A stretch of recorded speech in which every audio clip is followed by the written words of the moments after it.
Bulletin में सबसे पहले बात करेंगे जस्टिस मुजाहिर नकवी समेत मुख्तलिफ जजेस के खिलाफ शिकायत पर चीफ जस्टिस पाकिस्तान ने सुप्रीम जुडिशल काउंसिल का इजलास कल तलब कर लिया है। जस्टिस काजी फायजीसा की सरबराही में सुप्रीम जुडिशल काउंसिल का इजलास कल दिन 11:30 बजे होगा। काउंसिल मेंबरान में जस्टिस सरदार तारिक मसूद और जस्टिस एजाजुल एहसन शामिल हैं।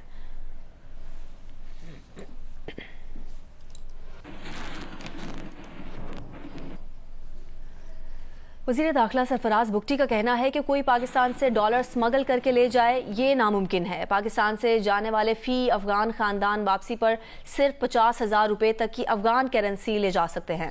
गैर कानूनी तौर पर पाकिस्तान के शहरों और देहात में रहने वाले गैर मुल्कियों की जियो फेंसिंग कर ली है। 31 अक्टूबर के बाद पाकिस्तान में गैर कानूनी तौर पर रहने वाले गैर मुल्कियों पर कोई समझौता नहीं करेंगे। जो करेंसी की उनको इजाज़त होगी वो 50,000 रुपीज़ पर फैमिली। इससे ज़्यादा करेंसी जो है वो हमारे मुल्क से वो कैश की सूरत में नहीं ले जा सकते हैं। बैंकिंग चैनल्स के थ्रू या किसी और चैनल के थ्रू उसके लिए फिर एक मोडेलिटी तय हो रही है, वो इंशाल्लाह आजकल में हो जाएगी। कैश पे 50,000 रुपीज़ या अफ़गान केस में अफ़गान नेशनल्स जो हैं वो 50,000 रुपीज़ अफ़गान करेंसी में ले जा सकते हैं पर फैमिली। इससे ज़्यादा की इजाज़त नहीं होगी।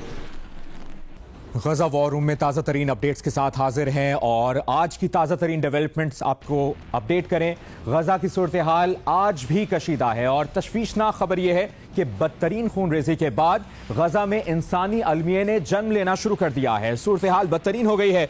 इसराइल की बमबारी से गजा में हर तरफ मलबे के ढेर लगे हैं। मुसलसल बमबारी से लोगों में अफरा तफरी और बच्चों में शदीद खौफ और हिरास पाया जाता है। कई लोग रिहायशी इमारतों के मलबे तले दबकर लापता हो गए। प्यारों की तलाश में शहरी गम से निढाल हैं। इसराइली हमलों में शहीद फलस्तीनियों की तादाद 6,600 से जायद हो चुकी है, जबकि 19,000 से जायद जख्मी हैं। जाँ बहक अफराद में 2,500 से जायद बच्चे भी शामिल हैं। अल जजीरा टीवी के ब्यूरो चीफ वाइल के घर पर भी इसराइली तैयारों ने बमबारी की, जिससे सहाफ़ी की बीवी, बेटी और बेटा शहीद हो गए। मलबे में दीगर अहल खाना की तलाश जारी है। 2 घरों पर बमबारी से 30 अफराद की शहादत हुई। रिहायशी इमारत पर बम गिराकर 20 अफराद को शहीद किया गया। 900 बच्चों समेत 1,600 अफराद ताहाल लापता है। तिब्बी अमले के 73 अफराद शहीद हो चुके। तबाह हेल्थ मराकज़ की तादाद 57 हो गई है। गजा के अस्पतालों में इलाज की सहूलतें नापैद हैं। ऑक्सफैम का कहना है कि इसराइल गजा का मुहासरा जारी रखकर भूख को जंगी हथियार के तौर पर इस्तेमाल कर रहा है।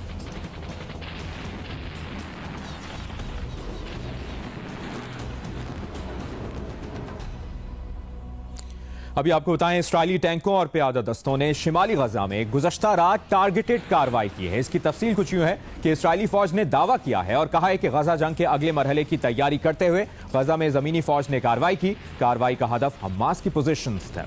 इसराइली जमीनी फौज कार्रवाई के बाद गजा से वापस चली गई।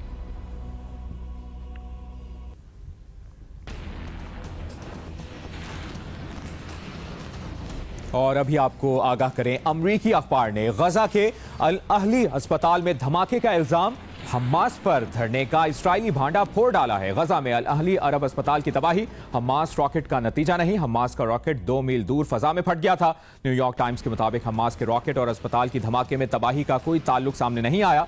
अमरीका और बरतानिया ने अस्पताल में धमाके से हुई तबाही का इल्जाम हमास पर लगाया था।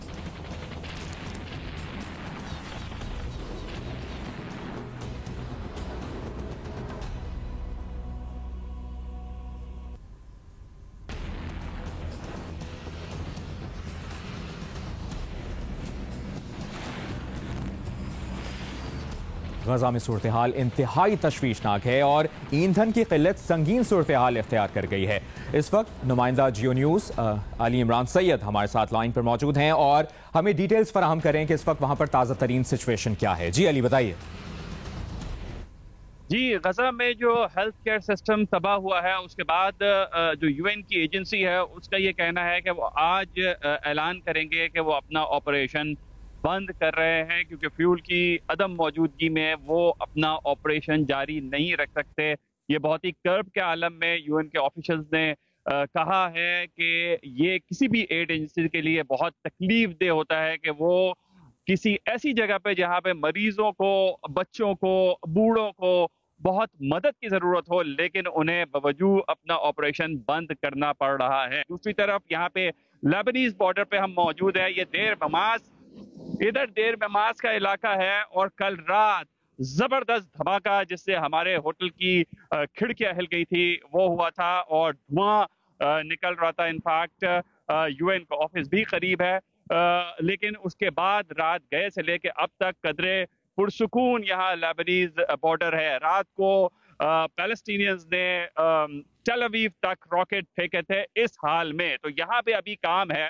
जो हेल्थ केयर सेक्टर की जो सूरत हाल है वो बहुत खराब और इनफैक्ट तबाह हो गई है गजा की, जबकि यहाँ लेबनीज बॉर्डर पे स्कर्मिशेस शुरू होते हैं और वो रात गए तक जारी रहते हैं। जैसे कि कल यहाँ मेरे पीछे देर में मास के इलाके में जबरदस्त धमाके हुए थे और हिजबुल्लाह के टारगेट जो है वो हिट किए गए थे। बहुत बहुत शुक्रिया आपका अली इमरान सैयद, मुकम्मल तफसील हमें फराहम कर रहे थे। और इसराइल लबनान सरहद से जियो न्यूज़ की एक्सक्लूसिव कवरेज जारी है और गजा की सूरत हाल से आगाह कर रहे हैं। ह्यूमन राइट्स वॉच की डायरेक्टर का बयान भी शामिल करेंगे। उनका कहना है कि गजा में जारी जंग में शहरियों की जिंदगियां नजरअंदाज करना बैनुल-अक़वामी इंसानी क़वानीन की खिलाफ वर्जी है।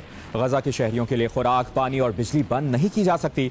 गजा की सूरत हाल पर यूरोपीय यूनियन के दोहरे मयार ने इसके मकासद पर सवालात खड़े करके साक को मुतासिर किया। डायरेक्टर ह्यूमन राइट्स वॉच ने कहा कि जंगी जराइम के जिम्मेदारों का मुहासबा होना चाहिए।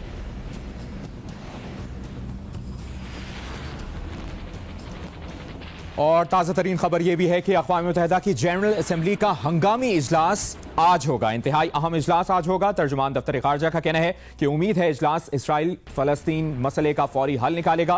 पाकिस्तान फलस्तीन में गैर मशरूत जंगबंदी चाहता है। गजा का मुहासरा फौरी खत्म करके खुराक, अद्वियात, जरूरी अशिया की फराहमी मुमकिन बनाई जाए। इमदादी कारकुनों पर बमबारी रोककर इसमें मुलव्विस अनासिर को गिरफ्तार किया जाए।